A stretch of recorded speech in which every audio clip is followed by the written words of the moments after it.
Hey guys, Troy Manners here, out here at Klutch Kickers Round Two. It was wild from start to finish. Saturday, a tornado rolled in and completely destroyed my tent. Man, that thing hit just out of nowhere. We were like holding on to that tent. Yeah, that was crazy, bro. I've never been in anything like that.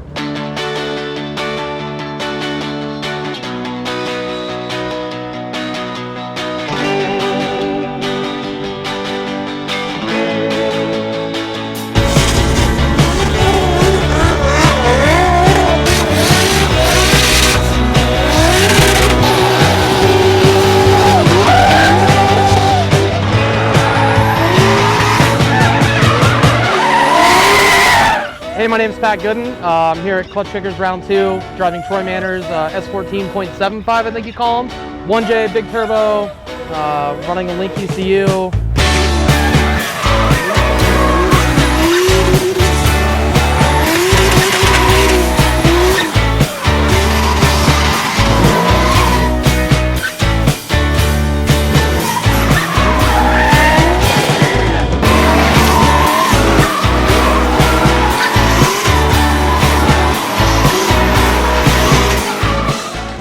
I'm used to very high torque V8 cars, having nitrous, all this, so my biggest hurdle to overcome this weekend was just figuring out how to drive a turbo car and how aggressive you have to be on the clutch and on the gas and doing things that feel so wrong that I would never do in my V8 cars.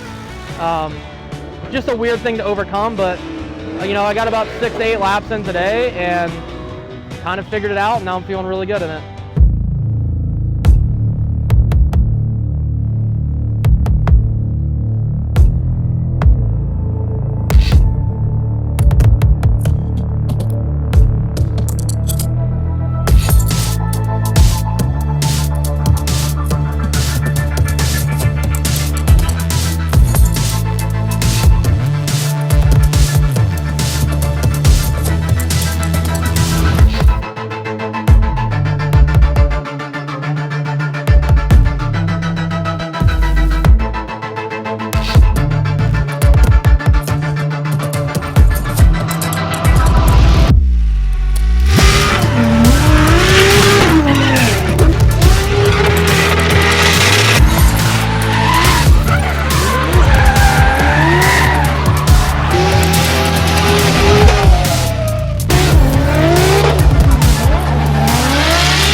Okay, so earlier in the day, we was hitting the outside zone 2.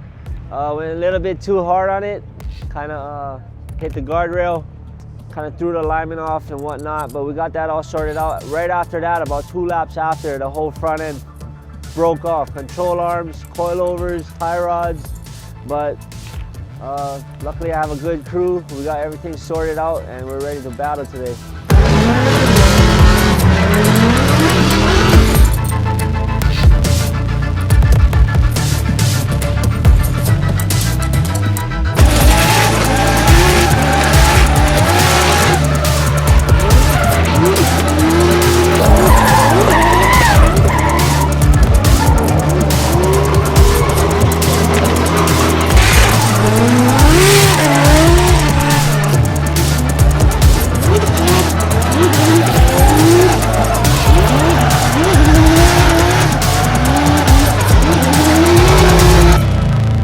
ECUs feature a lot of different parameters and things like that internally that you can set up to protect your engine in the case of failure in something. For somebody like me, I'm not super technically advanced on the tuning aspect of things, so their tuning interface is super easy for me to use to be able to go in and check things myself and not having to have a tuner at the track every single time. So being that it's simple, it makes it a lot easier to go in and check things yourself, even if your tuner is not available.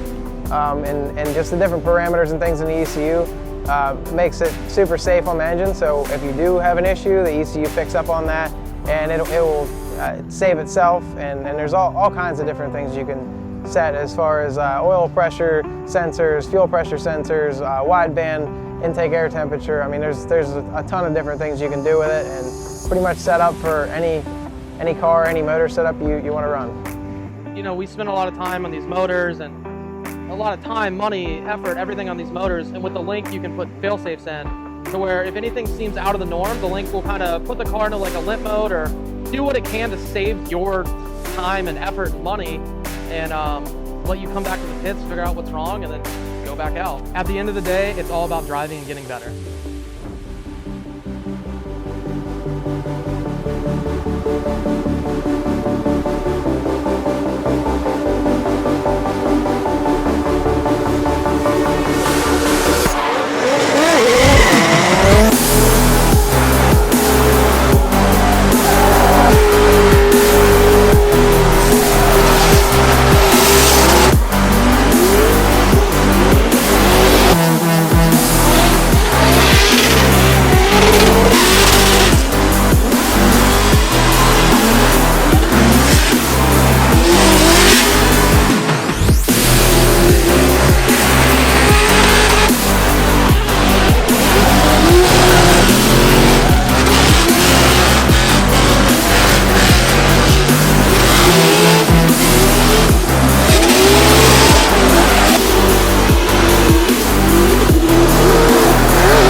Just finished up here at Klutch Kickers Round Two.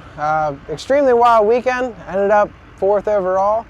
Coming into today, you know, got here bright and early, and it's almost midnight now, and just finally getting finished up. But second event in a new car, and I don't have any complaints. I made a few mistakes here and there, but to end up 4th overall in this field of drivers, I can't say I'm disappointed with the weekend, especially being only the second event in a new car.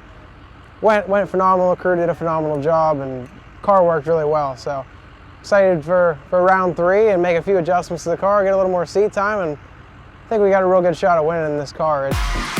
Welcome everybody, we are here at round 1 of the Formula Drift Pro Championship. I'm Jared Yen, are you ready to send it?